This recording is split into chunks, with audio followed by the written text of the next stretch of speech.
Colorado. Thank you, Mr. Chairman. Ms. Criswell, I appreciate you being here today. My colleague from Tennessee, Congressman Tim Burchett, had asked you about funding for illegals, those who have come into our country, entered our country illegally, and who are present for some of these storms.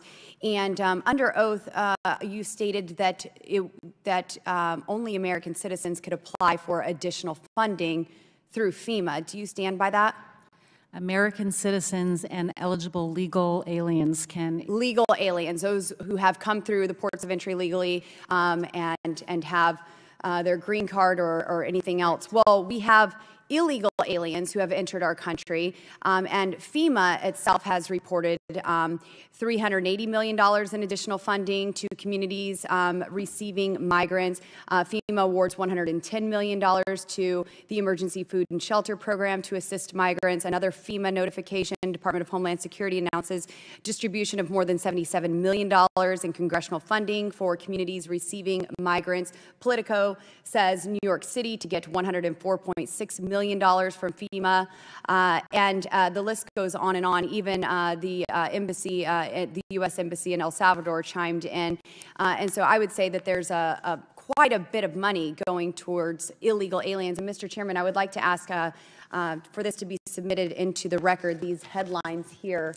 Without objection, so ordered. Thank you, Mr. Chairman. Now, Ms. Criswell.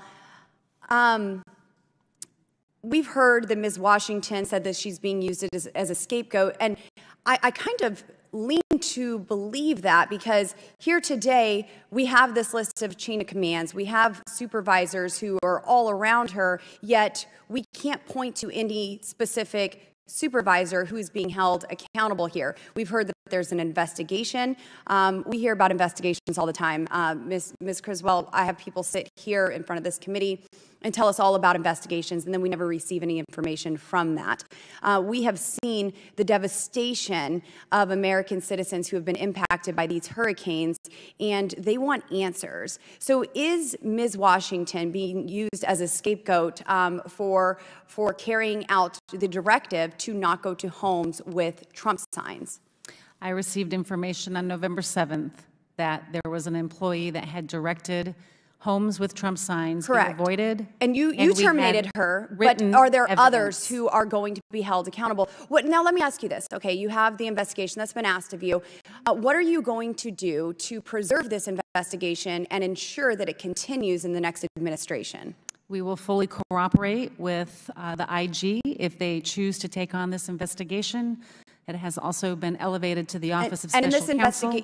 Sorry, my time is running out. And in this internal investigation or outside, if you never find anyone who's actually culpable for this, are you going to take any blame?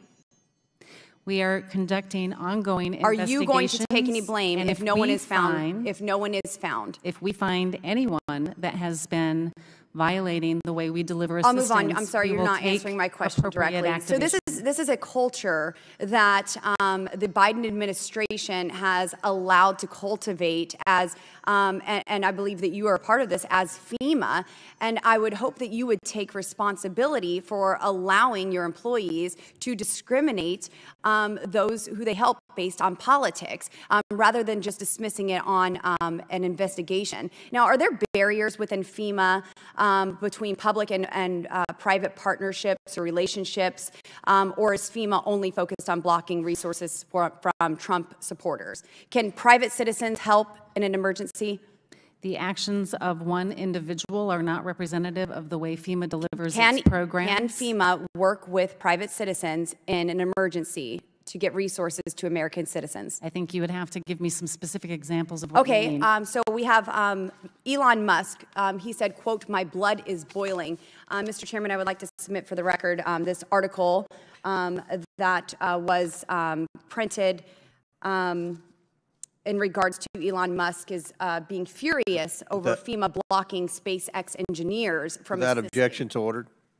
So when Elon Musk is furious that he can't get Starlink delivered to folks, when I have Congressman Corey Mills, who has to deploy a mission team to bring 26 systems of Starlink to those who are suffering, when the missing persons list is 1,500 people before Starlink is brought to them by a sitting member of Congress, not by FEMA, and that number goes down to 600 once communication is able to begin, when a member of Congress has to bring 23,000 pounds of supplies, when Elon Musk is saying we want to get internet, we want to get connectivity and communication to citizens, we want to bring supplies, and yet FEMA is blocking supplies. FEMA is seizing supplies. When I have a senior high school student from Rifle, Colorado, Cody Wyatt, who is driving across country to get supplies because FEMA hasn't been seen in 11 days in North Carolina or in Pensacola, Florida,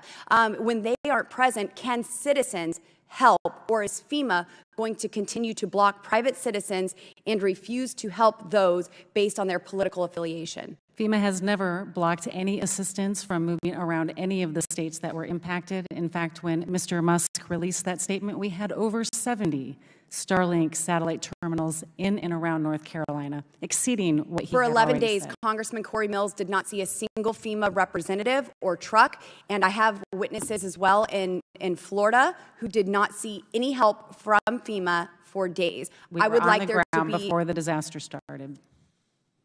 We'll see in your investigation. You can read in my testimony. We'll see in your investigation if it's ever released. In my testimony, my written testimony that shows our exact response. You can read the details there.